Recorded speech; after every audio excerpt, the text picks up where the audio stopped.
Tennessee quarterback Joey Aguilar appeared in court last week as his continued effort for another year of NCAA eligibility, but the hearing concluded without a decision. Aguilar is seeking a preliminary injunction that would allow him to play for the Vols in the 2026 season. The case could also determine the future of player eligibility at big sports schools. Joining us is our chief legal analyst, Khalif Rhodes. Now, Khalif, this is a major deal, right? This could, especially when you look at JUCO sports, I mean, this could change college sports. And we know that the court did extend a temporary restraining order, allowing him to practice at least until they sort all of this out. Talk about the ripple effects of why this is a huge deal.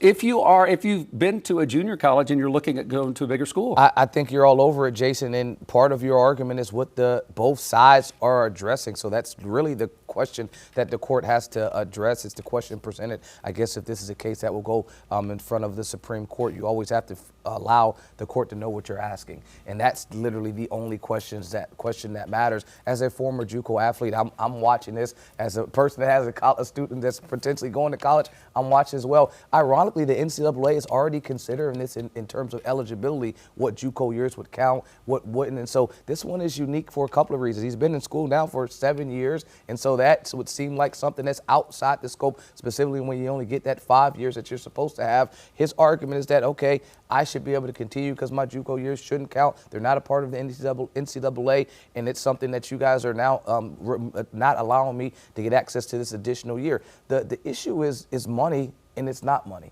It's $2 million that he could potentially have on the table as a quarterback. His team is saying it's worth more, but they have to be careful with that argument. You guys have heard me talk about injunctions a lot here. Irreparable harm, likelihood of success on the merits, balancing of equities, public policy. The irreparable harm can't be money. So while at the same time you're saying, hey, there's $4 million potentially out there, his team was saying that, yeah, but money can't bring back the loss of me participating in 1 more year of college football, distancing themselves from the money portion because this trial can take a long time. But if the judge doesn't agree to this irreparable harm, yeah, then money can fix it. Yeah, if you lose this year, you can go back and sue for your lost $4 million.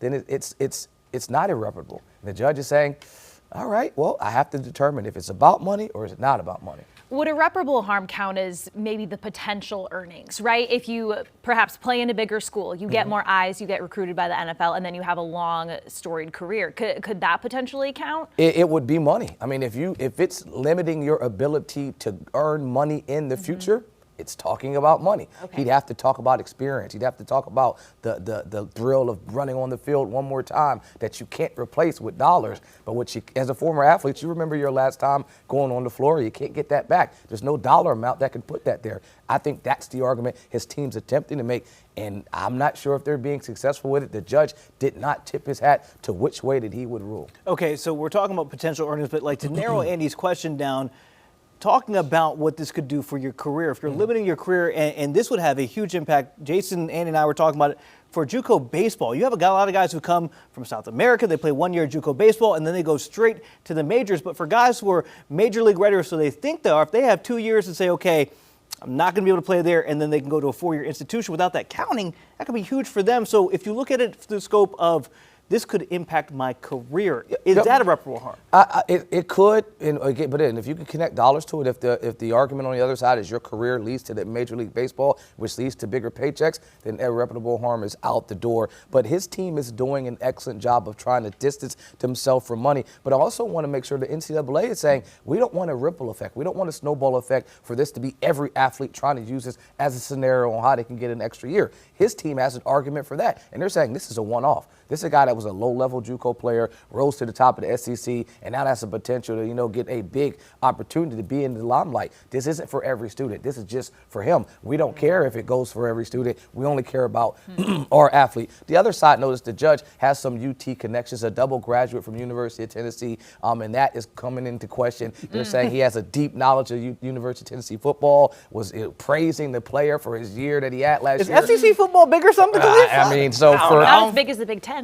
Right. Not at all Penn State. Let's just say. Now I'm questioning the judge's decision-making ability. He's a big volunteer fan. And that's what people are saying. They're saying, is he going to be fair and impartial? And the judge was hammering home on the quarterback, but he also knew a lot about his season, a lot about his stats. And they're saying, well, is he vested in this kid playing for them next year?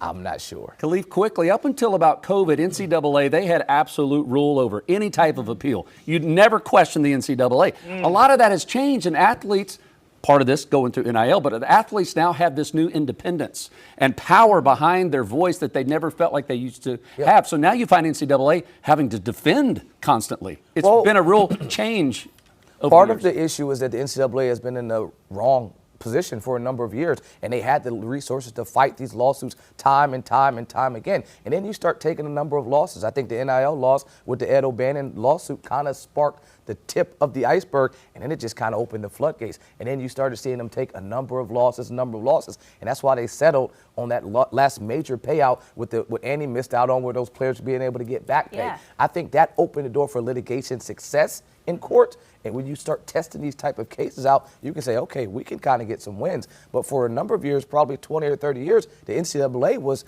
had the best defense in the game.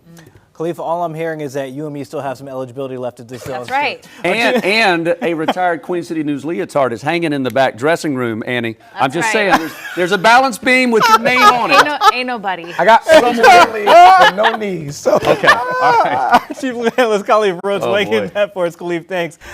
Queen City News Plus. Just search Queen City News on your smart TV's app store.